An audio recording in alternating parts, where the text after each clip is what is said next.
Hello everyone. Today's lesson introduces diagonal lines.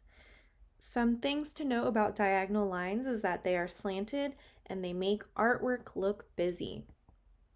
So some vocabulary to review today is diagonal line, which is a slanted line that moves from corner to corner, and zigzag, diagonal lines that connect.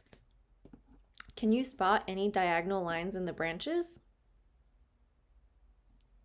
So if we notice here, these branches are going all the way diagonal from the bottom left corner to the top right corner. So let's go ahead and get started. We're going to take a look at some examples of diagonal lines in this video. Oblique line. Oblique lines look like this slide.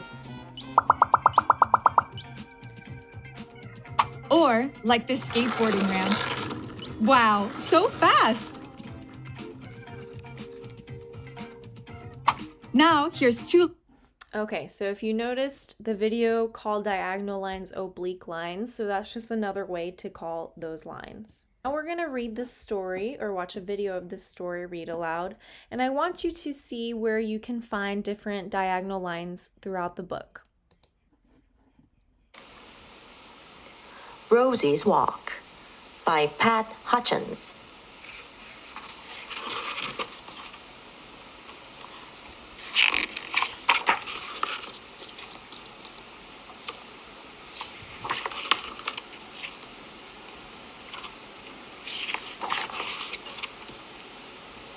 Rosie the hen went for a walk.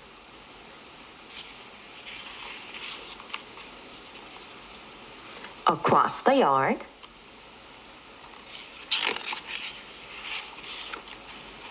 bing,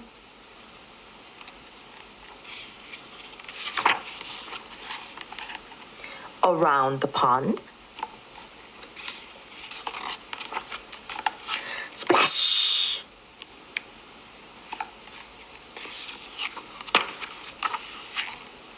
over the haystack,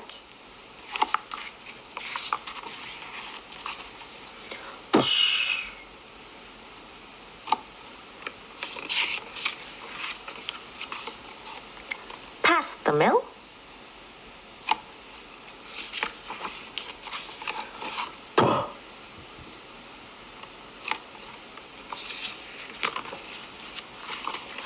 through the fence,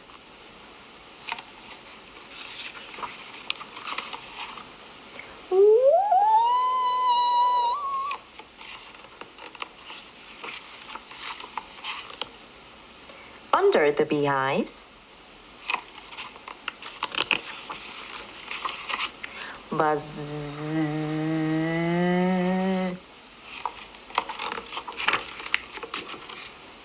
and got back in time for dinner.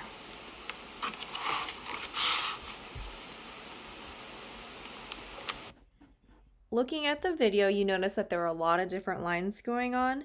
Where do you think you saw diagonal lines? I'll give you a second to think about that. So a lot of diagonal lines were found in the tree branches and many other places in the illustrations of the book. Now let's take a look at these two artworks. So this artwork was was created by Jasper Johns, an American artist in 1981, and it is called Between the Clock and the Bed. And this artwork was created by an artist named Sylvia Plimek Mangold, who's also an American artist, and she created this in 1991. The title of this artwork is The Elm Tree Summer. So let's take a look at the artwork on this slide. The diagonal lines make our eyes move all around the page, so it's going up and down, left to right, all different sorts of directions. Okay, so let's study and take a look at these works of art. Where do you see diagonal lines? I'll give you a moment to think about that.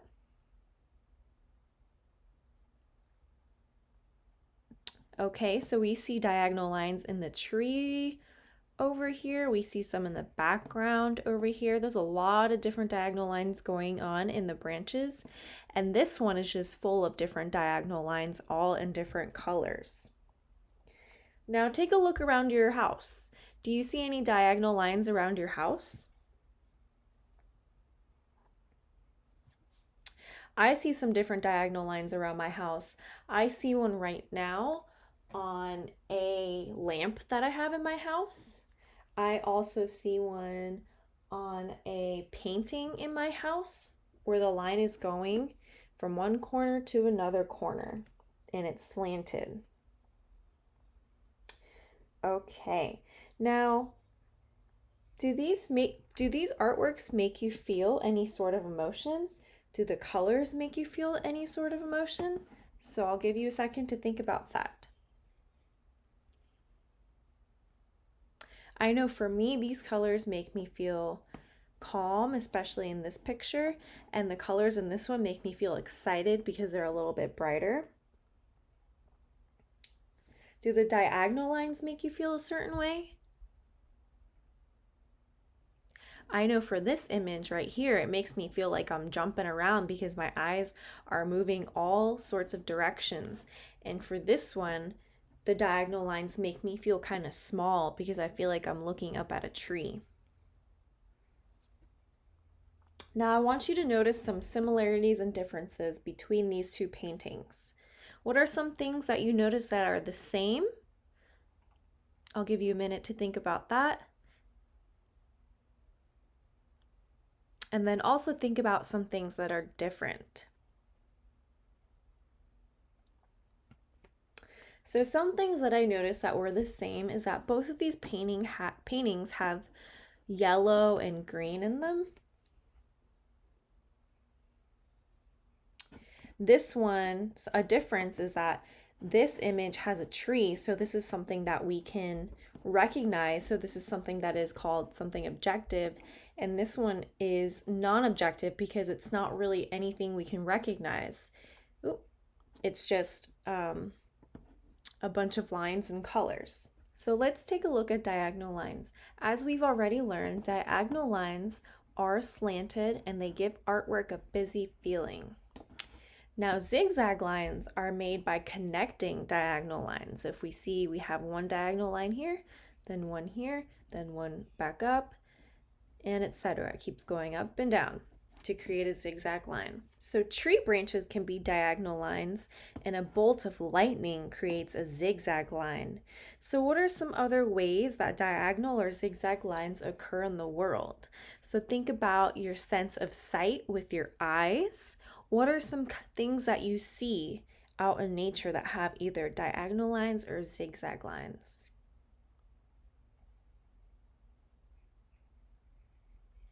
So some things I thought about that have diagonal lines can be like mountains. Sometimes those mountain lines can even turn into zigzag lines. Or maybe the lines on a leaf may have some diagonal lines, or the grass may look like zigzag lines. So there are many things in nature that have diagonal and zigzag lines. Now I want you to practice making diagonal lines with your body. So pretend you are a tree. Your arms will make the branches, just like the picture shown here. Hold up your arms away from your body and make them look like diagonal lines. Now spread your fingers apart to make thin branches so you look like a tall, grown tree. You can also try bending your arms and wrists to make zigzag lines. So I want you to try and practice that as well. Okay, now you're going to brainstorm or think about an idea of a kind of tree you can create. So if you'd like to get a piece of sketch paper to practice different kinds of trees, you may go ahead and do that. That will help you prepare for your project that you will be creating of a tree. So for your assignment, you are going to create a tree. So how could you show tree branches that grew in many different directions? Think about how a tree changes as it grows. Then paint a tree trunk with a thick line, just like we see here, and then paint thin and thick branches. And then the last thing you will do is add leaves, and if you'd like, you can add grass, some clouds and a sun and some flowers to make your picture full and to fill your page. When you are creating your picture, I want you to think about these questions. So decide, Does your tree have leaves? Analyze. What kinds of lines does your tree have? So does it have any diagonal or zigzag lines? Are you going to add any other lines like straight, curvy, or wavy? Interpret. What season did you show? How can you tell? So if you were going to create a tree in the fall, how would you show us that it is fall? And do the diagonal lines in your picture make your eyes move all around? Remember how in the last photo we looked at, the painting had lines that made our eyes feel jumpy, like we were looking all around? So think about those questions whenever you're creating your artwork. One thing I forgot to mention is that if you do not have paint, that's okay. You may use anything that you have at home. When you are done, please don't forget to submit a photo of your assignment. So remember, you're going to go up to Assignments. You're going to click on the project for this week. So it's Diagonal Lines Tree Project.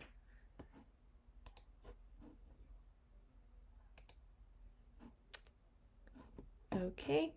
And then you're going to follow the instructions like you did last week. So you're going to click below the number 8. You're going to click Insert, Picture, and then From Camera. And remember, you're going to take a picture of your project so I can see it. Okay, then you're going to click Insert. Then you will click Close, and then it should say Turn In on the side here for you. Again, if you have any questions, please don't hesitate to ask me. I'm here to help.